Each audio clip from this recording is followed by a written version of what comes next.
Welcome to the Marketecture Podcast. I'm Ari Paparo. I am joined today by Eric Franchi and our special guest, Brett Wilson. Brett, many of you may know, was formerly the CEO of TubeMogul, which was one of the success stories in the early days of the video advertising space. And he's now started a new life as a venture capitalist for Swift Ventures, investing in AI. So, Eric, you have a fellow VC. I'm going to be outnumbered on this conference call. We got you outnumbered. We're going to corner you. Brett's great. So he was a successful ad tech founder. We should, spend some time talking about the whole TubeMogul story. But, having somebody with like real domain expertise, real success, who then, took a step back and immersed himself in this world of AI, pre-ChatGPT, pre-LLM, and now is, coming full circle, looking at investing in advertising and marketing companies, collaborating with us at Marketecture Live. I'm very interested in his perspective of, he knows this space, he knows AI, he's now got a thesis on how it's all coming together. I think it's going to be a great conversation. Yeah, I'm looking forward to it also. So I've known Brett for a long time, but I just became sort of reacquainted with him because we decided to bring him in as a co-host of our Marketecture Live event, which is coming up in New York City on March 17th. So Brett has brought a great deal of AI expertise and some guests to our event. So he will be interviewing Taz Patel of Perplexity, talking about their advertising initiatives. And he, along with Eric, are going to be hosting an AI startup lightning round, sort of I wouldn't call it a pitch contest, but we're going to have a bunch of early stage AI marketing folks. They're going to give us their best shot, and Eric and Brett will listen and make incisive comments and make them cry maybe a little bit. We won't do that, but we're looking forward to it. Lightning round, and people are going to see what the bleeding edge of AI innovation is going to be all about. And I think we're going to close off the day with live pod, live news of the week, live banter, right? Yeah. So then after the startup session, Eric and I will be recording that week's episode of Marketecture Live, potentially with a special guest, TBD. Hold on to your hats. In the meantime, you should get tickets because they're going fast. It's marketecturelive.com. All right. So with that, let's get Brett in here and talk to him about AI marketing and investing. All right. And now we have Brett Wilson from Swift Ventures. Brett, thank you so much for joining us. Thanks for having me, guys. Happy to be here. Yeah, we're really excited to have you involved with Marketecture Live, but also to come here and talk to us about your investing and AI and everything else that you see going on. So, you've had an interesting journey. Why don't you kind of tell us a little bit how you went from operator in ad tech to now, a venture capitalist? I think Eric might have a little bit of empathy with your journey, but it'd be interesting to hear. We got you surrounded, Ari. Yeah, one day I'll be taking that 2% and working a couple hours a week. But for now, I still got some podcasts to record. Eric and I are proof to the saying that you can throw a rock and hit a VC these days. And I never saw it coming. I mean, I vomit in my mouth a little bit when people call me great. I always thought of myself as a founder, and founders are up here and VCs are down here.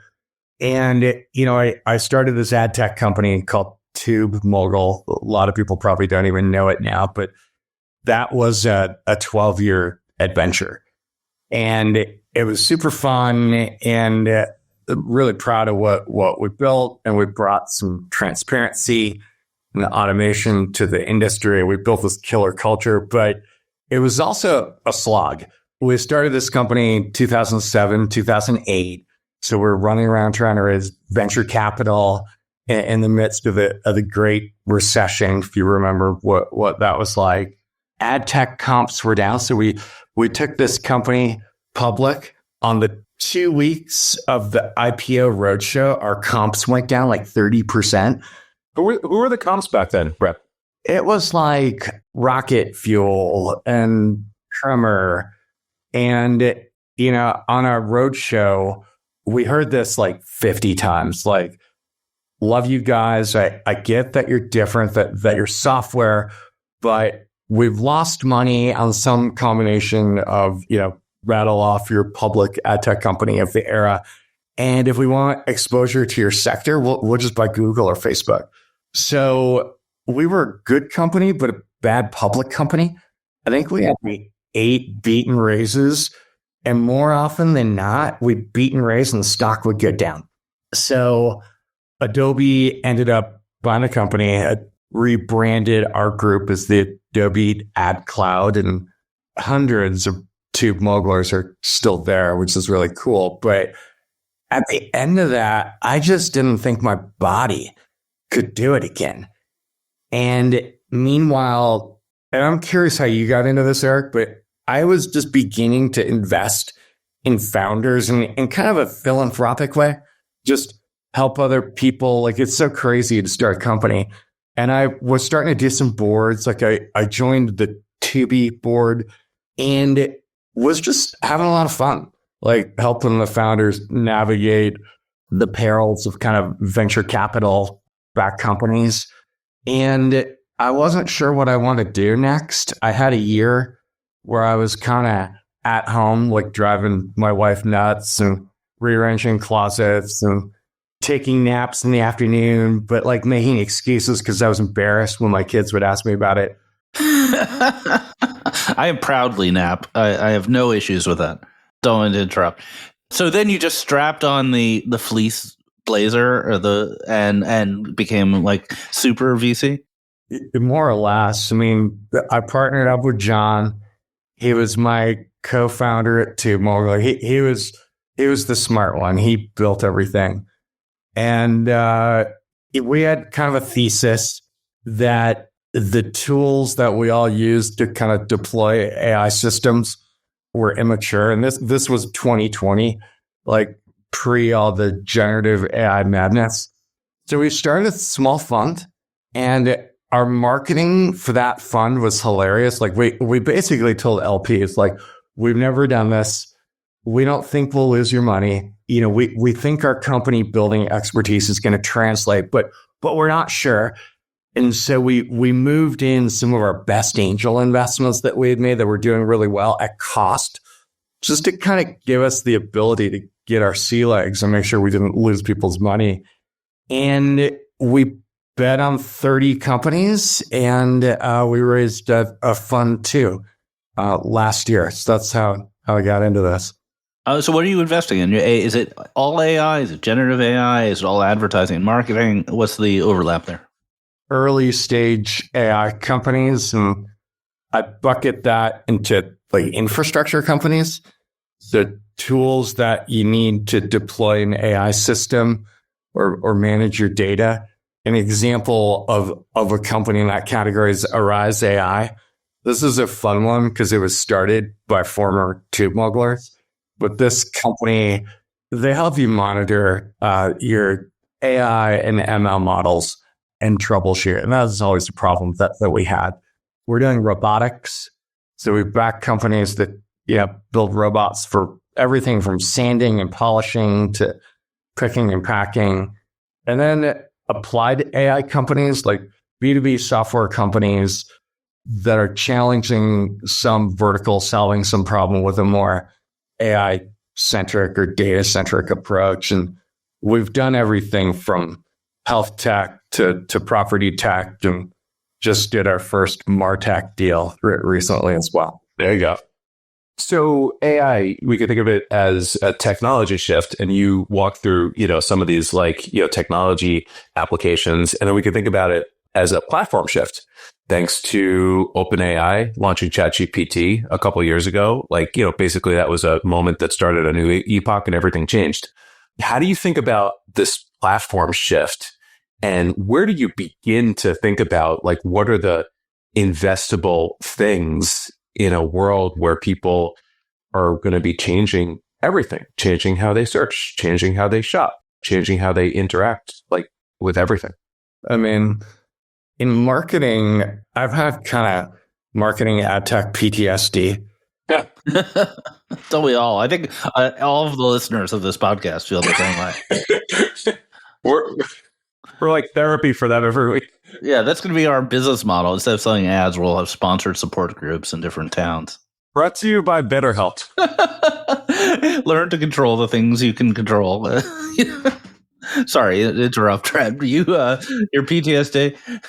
It's true. I've learned every founder thinks that their industry was uniquely hard, but ad tech is uniquely hard because we're all in a cage match for the scraps that, Facebook and Google kind of don't take. So I had intentionally kind of avoided the industry, but a couple things got me excited about it. I was sharing them with Eric earlier this week, and he was like, "Oh yeah, I've been writing about this for months." So I'm not sure like how much of a hot take it is, but I think the biggest trend that I think is investable is just this notion that the way we all find and discover information is changing, and we're going from this era where you type something in, you get all of these SEO-ified, blue links, and you got to click around to where you're going to an AI, to an LLM that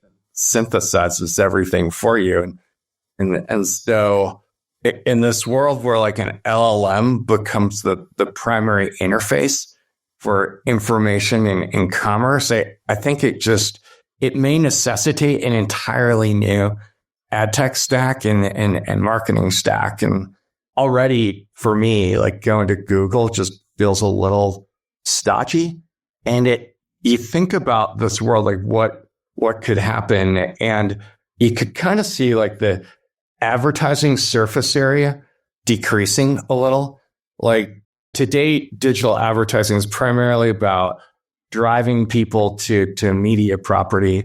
Increasingly, all those things are going to be done in an AI. You're going to have a conversation. You're going to buy something. You're going to book something. So I'm just kind of fascinated with, what tools we'll need in that type of world.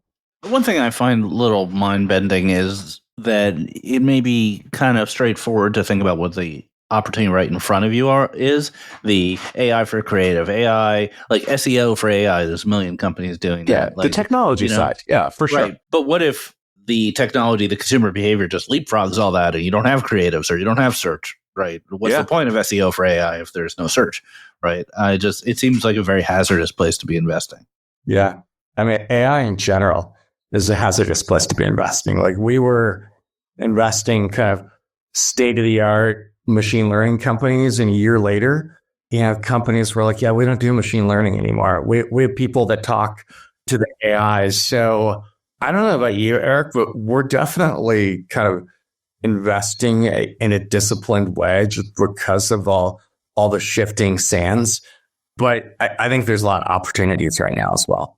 Yeah, no, it's interesting. All right, just to your point of like, the unknown future, investing at the beginning of these, next epochs has always been like scary and messy, right? Like the beginning of the internet, most of the original like internet companies, they failed. But then there were a couple that, became the greatest businesses of all time, right? Like Google and Amazon. So it's like, undoubtedly there is going to be a messy period and then a period where there's, going to be monsters. And then I think that also piggybacks onto something you said, Brett, which is, for a long time, you're fighting over the scraps. And I would argue that's changing, but with, things like CTV and retail media, but for sure, like in what we would consider ad tech, you're fighting for scraps. I wonder if you're no longer fighting for scraps because the future is not guaranteed to Google and Meta. Yeah, it's interesting. I mean, I think right now, for better or for worse, like the companies that are building the LLMs that are the best that we all use are for the most part the same old walled garden companies. I mean, the one thing that kind of gives me hope is OpenAI came out of nowhere. No one saw them taking on Google's dominance. So that's exciting. The open source movement is exciting. So hopefully it's not the same old players, but right now it is. It's like that Who song, meet the new boss, same as the old boss. I mean, that's what it looks like at the moment. Yeah. Speaking of OpenAI, like we're recording this a few days after, people in AI were just, screaming about this DeepSeek company. For this very ad tech centric audience, could you walk us through like what happened with DeepSeek and like why it matters? Yeah, it's funny. In the AI world, that feels like kind of ancient news at this Dude, point. it was 5 days ago. Yeah, I mean, I thought about it. Basically, a Chinese company, launched an open source reasoning model that on a lot of different measures is as capable or more than OpenAI and other models. And they claimed to have done it not using the latest and greatest in NVIDIA chips and not spending a lot of money on training. And to date, the paradigm has been, more chips, more data centers, more compute, more energy, more money. And this maybe challenges that paradigm a little bit. So how you reacted to the news really depended on your view of the world. If you were a chip company, or maybe if you're Meta, you're creating kind of competing models, you were scrambling. But for most of the companies that we invest in, they're building on top of models, and I'd say they're model agnostic. So a lot of them were scrambling over the weekend to kind of integrate DeepSeek into their stacks. And, they're building, these are software companies that are building logic into their stacks that kind of use different models and different purposes. So, better, cheaper, faster, that's a continuation of what we've seen, and it's largely a good thing. Yeah, I mean, if models are super cheap, that's great for everybody. The interesting thing for me is how many VCs and how much conventional wisdom just a year ago was, don't be a wrapper company. They're just a wrapper company. Right. But wrapper company, in my mind, tell me if I'm wrong, is a synonym for an application someone uses. Right. And I never saw the logic of don't be a wrapper company. I didn't either. I mean, I've never invested in foundation model companies just because that's always felt like this Game of Thrones with, the biggest dogs in the world, and it's a little bit of a race to the bottom. Whereas software companies that are just solving some important problem, but with an AI-based approach, I mean, call it an AI wrapper or whatnot. I mean, I think that's where a lot of the excitement is. And I mean, the best companies, it's not like they're just building this kind of lightweight UI on top of a model. I mean, they're using their own private data. They're introducing problem or vertical specific workflows. I think that's where a lot of the action is, because most VC firms they're not capitalized to invest in these foundation model companies in any event. Yeah, exactly. So what are you seeing that is interesting in the advertising and marketing field in the AI and marketing overlap? I'm just beginning to kind of wade back in those waters cautiously a little bit. I'll take more of your therapy that you offered. Our first investment, and I want to caveat, I still think you're investing in people at these early stages, and you're trying to bet on people that are going to be able to navigate through these technology shifts. And that's really what we do. We bet on people and ideas. But the first bet we made was on an AI SEO company. You mentioned earlier, that there's a lot of those. The company is called Bluefish AI. The idea of this category, and there's 4 or 5 companies there, is just, if you're a brand and you spend all your time to date, optimizing your media property and making sure that you rank high, what do you do now? And you almost have to market to these agents, and you have to produce content in a way that's best and aligns with how an LLM kind of curates and presents information.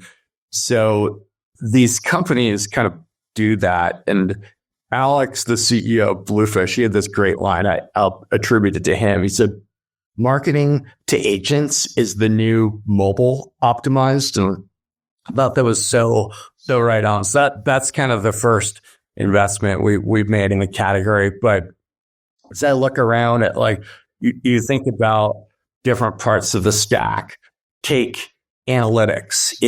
We've all used analytics systems that are kind of rules-based, and they require a lot of setup and interpretation.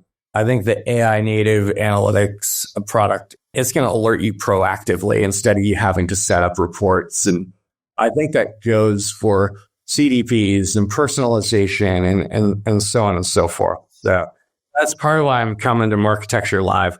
I want to, learn more about what's happening. And Bluefish will be there as well, right? They're running a breakout session, so I'm excited about that. I think of it like, maybe this is a crazy metaphor, but it's kind of like the Star Trek replicator problem. Like, imagine if we invented the Star Trek replicator, and for those of you who don't watch Star Trek, you can just ask it for anything you want to eat. Like, how do you get the consumer to say they want a Coke instead of a cola? That's a marketing problem, right? So I'm sure the replicator has to pay some royalty to the Coca-Cola company if it replicates a Coke, right? That'd be a legal problem. We'll discuss that on stage. Eric's giving me this look like, how did I get involved in this podcast? What is happening? Talk about the Swift AI Index. Yeah, so we created this index of 88 equities that are the most like AI of all stocks. And we did it because we had a lot of LPs that are constantly asking, should we buy more NVIDIA? How do we invest in AI? And a lot of the action in AI is in private companies. And it kind of was an interesting question. Like, what is an AI company? I mean, everybody talks about it. Do you get to be an AI company just because you talk about it? So we built this product, and we're always trying to build things with the tools, but we're looking at companies' actual investment in AI, who they're hiring, what percent of their population are AI-related roles. So machine learning engineers, data scientists, AI engineers, what's their IP like? What are they contributing to AI-related research? And then we've kind of fine-tuned an LLM that reads their transcripts and tries to understand how fundamental AI is to the business. And we scored a bunch of companies and created this index. And the inspiration was something another VC firm did previously called the Bessemer Cloud Index. When like cloud was a new thing, we thought it would like help us, be smarter, be interesting for people. So we launched that a couple months ago. And it's gotten a lot of attention. So, and we're I'm going to guess it's been going up. Has it been going up? It's been going up, and it when you back test it, it beats the NASDAQ, the S&P, and we're kind of poking around with the idea of maybe turning it into an ETF as well. So it's viable. We're trying to figure out how much work would that be? How distracting would it be relative to our day jobs? But it's been a fun intellectual and marketing exercise to date. Yeah, there are these companies that let you create ETFs. There are sort of minimums, and they expect you to basically sell it. They'll just create it and list it for a certain amount of money. Then you have to do all the hustle. We dove into that world. They're called kind of white label ETF providers, and it is cool. We're veering far from AI marketing now, but because they deal with the SEC and all the regulatory and compliance stuff, and you just kind of contribute your IP, but it's what you said. You have to spend time getting people to buy it. And sales and distribution of an ETF isn't something that we do. I was thinking about creating a Marketecture index. It was just going to have the Trade Desk and Wawa in it, and we'll just ride it to the moon. Amazing. Brent, you were very early to point out when you were active in this market as an operator, Google as a walled garden. And I don't know how much you've paid attention to the latest, especially over the course of the past year. Ari's been covering this better than anyone. There's a lot of scrutiny around Google. Are you surprised? Do you have any predictions? Have you not been paying attention and just want to take a pass on it? That's fine too. I feel like we were vindicated 10 years later. We did this. People always say, don't poke the bear, but we definitely poked Google. And we did this worldwide digital and outdoor campaign. It's called Independence Matters, just kind of poking fun at Google in a humorous way about their misaligned incentives and conflicts of interest. And for a while, it was really fun. And we would like walk into a room with an advertiser and they would be like, we really love what you're saying. We connect with your values. And then Google cut us off from FedEx YouTube inventory on the day of earnings. And I was like, oh, maybe we shouldn't have poked the bear. But yeah, I've always thought that they had kind of very monopolistic tendencies and, it stifle a lot of innovation, particularly in our space. So it's great to see the government start to maybe do something about it. We'll see what actually happens. Yeah, we'll see. They're still not looking at video, unfortunately. They're only looking at banner ads, but that's just a matter of how the legal side shakes out. So I guess last question, which is you're coming to New York, helping us host Marketecture Live. What are you hoping to get out of that? What are you hoping to see? Yeah, I want to connect with old friends, and I'm on stage doing a fireside chat with Perplexity. So share a little bit about what we're learning with where AI meets marketing, and just talk to marketers and hear what kind of the problems du jour are, and have some fun with you guys too. It should be fun. I'm going to make a prediction, Brett. I think that you're going to come back. You're going to see your old friends. You're going to get excited. You're going to see how big this market is becoming, and you're going to get the itch to start another company in ad tech and incubate it. And I don't know what the percentage of odds are, but I think the odds are greater than zero. I've seen it happen several times to exited founders who've taken a little break, come back, and then they're like, huh. Do I have a blank check from Aperion Ventures if I do that? Are you the CEO? Of course. Yeah, There's a non-zero chance. Yeah, you get investment from Eric. I put in about $50 and call myself an investor, and then you get to come back on our podcast a bunch and hype up what you're doing. It's a complete package deal. Depends on how many drinks I have at Marketecture Live. So we're still working on the green beer. My planners, because it's on St. Patrick's Day. Oh, so, I didn't. So we're working on it. No promises. We might have to settle for an Appletini or some other green related thing. No, we're excited.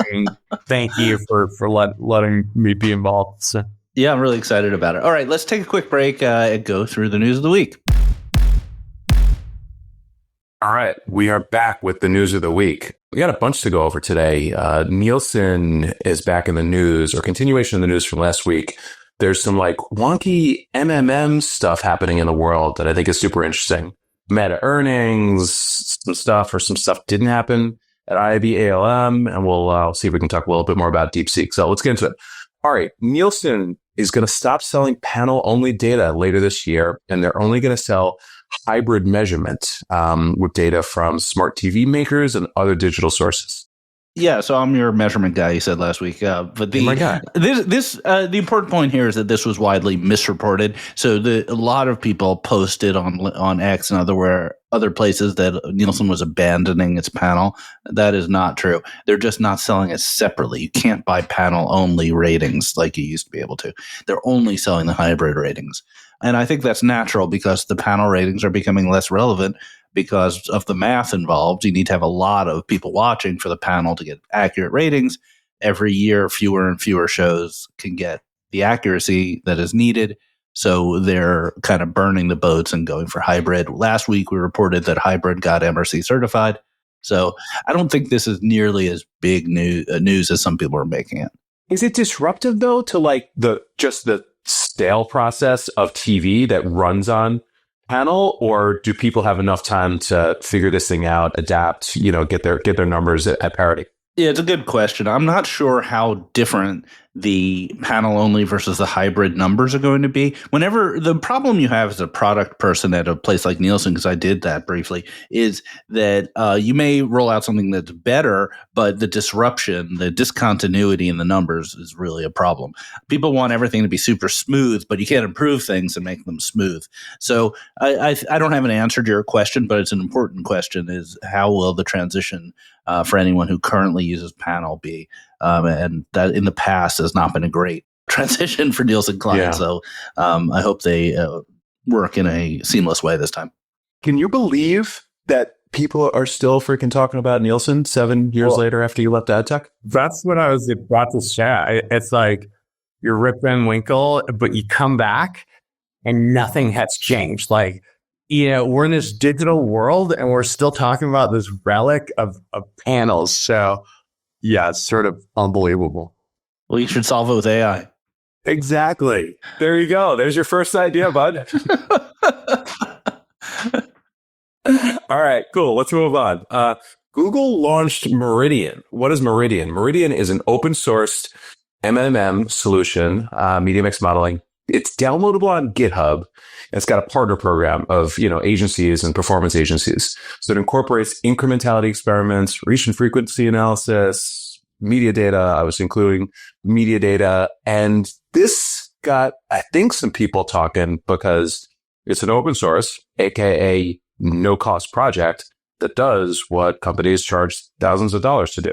All right, do you think this is a threat to MMM companies, or this is, again, what if Google enters your category and you need to be a smart kind of specialist operator? Yeah, and I put in the notes that Meta did something very similar recently also. Meta has something called Project Robin, which is an open source framework for MMM. So I think both these companies are of the opinion that with enough measurement, you're actually going to increase spend on their platform, not decrease it, which might be your original thought because so much of it currently goes there. And MMM solutions are usually proprietary and old and operated by companies like Nielsen. So I think the tech giants are doing a little jujitsu here and taking the loss of identity and using it to their own benefit, because statistical methods may show that they generate more conversions than directly attributable methods that people consider, the gold standard. Interestingly, we have next week, I don't know if you know this yet, Eric, but we have Ron Jacobson from Rockerbox on, good friend of mine, former Appnexian, who's an expert in all things measurement, and we can really interrogate him about this stuff. Good. Yeah, I look forward to it. There was someone, it was Eric Tilbury on X. He threw out there that he thinks that the opposite will happen in terms of people's analysis and spending. And, they're going to see kind of like what Tim from, our out of home guy said, they'll see like the true performance of things like out of home or name your favorite channel that you might, have a position in, and, things will get more balanced. But I'd imagine that Google wouldn't roll this thing out if they thought there was a shot in hell of that happening. Another friend of the pod, our mobile guy, Eric Seufert, had an excellent blog post this week about, he basically said that Wanamaker's 50% of my advertising is wasted is not correct. It's that 50% of my spend is measured wrong, which is like quite a little bon mot, as they say. But effectively, I think we're in an environment where so much is difficult to measure that statistical methods might be the best you can do. I do think that when I look at advertising, MMM meant you're hiring a small shop with these PhDs and super black boxy kind of formula. And I think the tech's changing. We're now seeing LLMs for time series data where you may be able to do with numbers and forecasts what we do with language. And so I do think whatever the future is, it's going to be a lot more automated than it is now. I don't trust Google. I mean, I'd love to see independent measurement providers, but it's probably the right trend here. All right, cool. Let's move on. So speaking of Meta absolutely crushed earnings. So their advertising revenue is $46.8 billion in Q4. The majority of total revenue, which was $48.4 billion, up 21% year over year. So they continue to grow quite nicely. So a couple things on the AI front here, Brett. I'd love to get your POV. So more than 4 million advertisers are using at least one of Meta's Gen AI creative tools. That's up from 1 million. These are big numbers, but up from 1 million. So 4x 6 months ago is 0.1. 0.2, Advantage Plus, which is their set it forget it programmatic algorithm network product, has surpassed a $20 billion annual run rate, growing 70% year over year in Q4. And they're going to turn it on by default for certain types of campaigns. And then there's some interesting stuff there. It's kind of technical about AI being used to experiment around increasing ad load, where, across the various Meta properties, they've got the opportunity to stuff some more ads in. So they actually had an impression increase as well. Brett, do you think that Meta is just like far ahead of everyone just based on this type of stuff? Or are you seeing like the other big platforms doing this type of work? I mean, this is like really, really impressive. Yeah, I don't think anybody's close. I mean, they have this money printing machine, and when you take the data that they have and their AI capabilities, I mean, they're the closest to this vision that we've had for a long time, where ad campaigns just run on autopilot. I mean, maybe that happens a little bit on the media side, but what they're doing is combining creative and media together, where you have this kind of Ron Popeil set it and forget it ad campaign, which is what especially small businesses want. So it's pretty damn impressive. Does Meta ever pass Google as the biggest advertising platform in the world? I think round numbers, Meta is at 200 and Google's at somewhere in the 300 to 350 range. I think so. I think Google's franchise is under more direct frontal assault with these new AI search engines. So yeah, I could totally see that happen. Yeah, I think it makes sense, right? Because, what is Google Media? Google Media, network stuff is search, and it's YouTube. And search is declining. YouTube is growing, but Meta has a portfolio of apps, B, the ability to do, kind of like interesting things from an ad load perspective on said apps. And then C, they're rolling out more products like Threads, which they can begin to monetize. So Ari, I think absolutely the chances there that Meta, surpasses them at some point in the next, I don't know, call 4 years. Get Zuck another chain. You'll have to when Zuck's got two chains, we'll know. You got to add them to your 2 equity ETF. Ari. Yeah, it'll be Meta, Trade Desk, Wawa. Yeah, done. And I'd love it. Wawa's private, by the way. Okay, so IBALM, you skipped. I skipped IBALM. All right, you were someplace fun. I was in Sundance for a couple of days, which was a little unusual, and I wrote about it in my newsletter. It was super fun. I saw movies made by brands, which is a category that you may not expect to see at Sundance, but the nice people at Brand Storytelling run effectively a parallel film festival for brands, and it was mind-blowing and really cool. Was it happening during the same time as the Sundance film? Yeah, okay. It's an officially sanctioned Sundance event. Super cool. Yeah, it is cool. Did you see anybody famous? No. Right. No. Was there a Media Link party? I'm sure there might have been. I wasn't invited, though. Now, at ALM, there were famous people there. I saw pictures of Ed Norton. I saw pictures of Benji and Joel Madden milling around Palm Springs with a bunch of ad tech people wearing lanyards. So it was a much different experience, apparently. Yeah, Ad Tech God was there, so you may have seen him, but you don't know who he is because he doesn't put that on his badge. So some random person you saw last week might have been Ad Tech God if you're right. Yeah, now you see him, now you don't. ALM, traditionally has been, a big kickoff to the year. And it seems like there wasn't too much in terms of announcements, news, anything coming out of it. There were basically 2 things I picked up on the news. I don't know if you guys have anything more to add.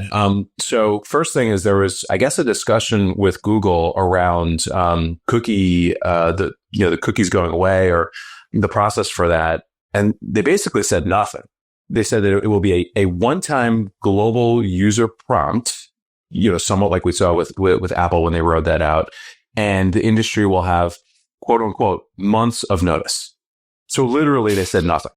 I mean, the Google people, they live in this world where they are like, why don't people like us? We give them great stuff, search and Gmail. And then they do this sort of thing. So I want to like Google. I use Google every day. We all do. Google Meets all day, right? But then they do this. They're like getting rid of the cookies or not. They're not telling anyone why. They're maybe working with regulators. They're maybe not. They're driving us crazy, man. This hot and cold stuff. I can't take it anymore. The other thing that was interesting was, I guess there was a fireside with Jeff Green. He talked about a bunch of things, including the Sincera acquisition, but he either challenged Google to or predicted that they will exit the open web to focus on YouTube just because YouTube is, the future and, the open web stuff isn't necessarily the best thing for them outside of, all the headaches that they get. What do you think of that? Well, I think directionally, most people probably agree with that. Whether they have a hard break and officially exit the open web, it's a bit more speculative. We'll have to find out one day when he shows up in this podcast, Maybe Jeff is projecting a little. He's like, I'll take care of the open web for you guys. I got you. A little hopefulness there. If Google exited the open web and the only thing you could use DV360 for was to buy YouTube, there'd really be a question about whether DV360 should exist, which would be really good for Jeff and for Trade Desk, right? And the Marketecture ETF, we would have a huge boost. Yes, we would. All right. Back to DeepSeek. So, because it was such big news this week, and there was actually Brett, your post, it wasn't from an advertising perspective. It was just sort of explaining DeepSeek for the rest of us. It was great. It was the best thing I read. People should check it out. We'll put a link to it in the newsletter. But there were a bunch of hot takes on ads. So Bach weighed in, Chris Vanderhook weighed in, RAU weighed in. And everybody seems to think that, this is, somewhat proof that A, the value is in the application layer that, like we were saying. And then B, this just shows that there's real opportunity, A, for, ad tech in general. And then B, if, you have the big companies a little bit on the back foot with respect to models, that's generally a good thing too. Yeah, my take on this, which is that, coming from ad tech where every penny counts, and I know at Beeswax when every month we'd get our AWS bill and freak out, and then have emergency meetings and try to figure out how to reduce a bit here and there and save $10,000 per bit per month. I think that sort of ethos is what this Chinese hedge fund had that maybe doesn't exist in the DNA of people who work all day at Google, OpenAI, and other companies that are raising $50 billion rounds. So that's one way to look at this, is that, the reason why there was this bloated amount of money being spent on the models was because the kinds of people and the kinds of institutions that are building the model were the kinds that don't really care about day-to-day money. And this Chinese group did. That may not turn out to be true. No one really knows the details of how they built this model. But I definitely think there's a cultural difference here. And Brett, there's security concerns. A bunch of people look through the TOS and it says DeepSeek collects your IP address, keystroke patterns, device information, and stores it in China, where presumably all that data is vulnerable to arbitrary requisition from the Chinese government. How much of a concern is that? Or is that just not your game and where you're focused? Well, I think for most of the companies that I deal with, they're downloading the model weights of the model and they're using it in their own US based infrastructure. So there's no security concerns at all. I guess that perspective is from US users downloading the app. And I guess I've always thought that the security concerns of TikTok and things like that are just a little bit overblown. It's hard to see how a foreign enemy, really uses that data to challenge us. So I think it's topical because of the America versus China narrative right now. I think it's topical because we all have NVIDIA, a lot of capital gains in our portfolio, and there's a massive amount of financial media. But it's not that it's not a big deal, but I'm not sure that it was worthy of, the stock market tanked and 3 days of nonstop news either. That makes a lot of sense. I think it's also interesting that we keep bringing up some new app that's stealing data from American consumers or a security risk, and a lot of this problem would be solved if Congress got off its ass and passed a national privacy bill, or if the anti-TikTok bill had more general feelings about apps from China, as opposed to just picking a single one or a single company and scapegoating it. It'd be nice if we had that sort of infrastructure for our security and our protection. Like, you picture a bunch of Chinese communist military folks with pictures of us up on the screen being how do we manipulate this impressive podcast so that the advertising community turns against, Western capitalism? What can we do? Where's the Wawa angle? Well, that's what I'm picturing. That's exactly what they're doing. Brett, where can we find you on TikTok? I'm not really on TikTok, so I'm on X. That's too bad. I'm on Blue Sky, and I'm on LinkedIn. Do you get any action on Blue Sky? Because I get nothing. It's just like, I post a lot, nothing happens. I've got a lot of followers. I don't know why, but I think I'm part of one of their packages. But yeah, me too. My wife made me join, and I thought it'd be good to have kind of like counterbalancing social networks. I think it's important to give a little plug here, which is the Marketecture has a really good TikTok channel that doesn't involve me. We have this woman, Caitlin, who does our TikToks one a week, news of the week. And it's like better than our news of the week on this podcast, Eric. I just have to tell you that. It's like really good. Yeah. So if you're into TikTok or Reels, you should follow Marketecture. Brett, this has been awesome. We look forward to hanging out and mixing it up at Marketecture Live. And we appreciate your time, man. This was so fun, you guys. Thank you for letting me be a part of it. Absolutely. Thanks for being here. See you next week, everybody. Thank you for subscribing to Marketecture. New interviews are added every week at marketecture.tv and your favorite podcasting app.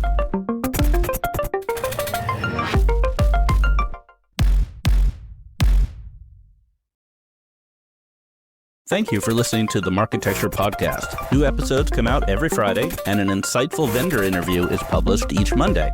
You can subscribe to our library of hundreds of executive interviews at marketecture.tv. You can also sign up for free for our weekly newsletter with my original strategic insights on the week's news at news.marketecture.tv. And if you're feeling social, we operate a vibrant Slack community that you can apply to join at adtechgod.com.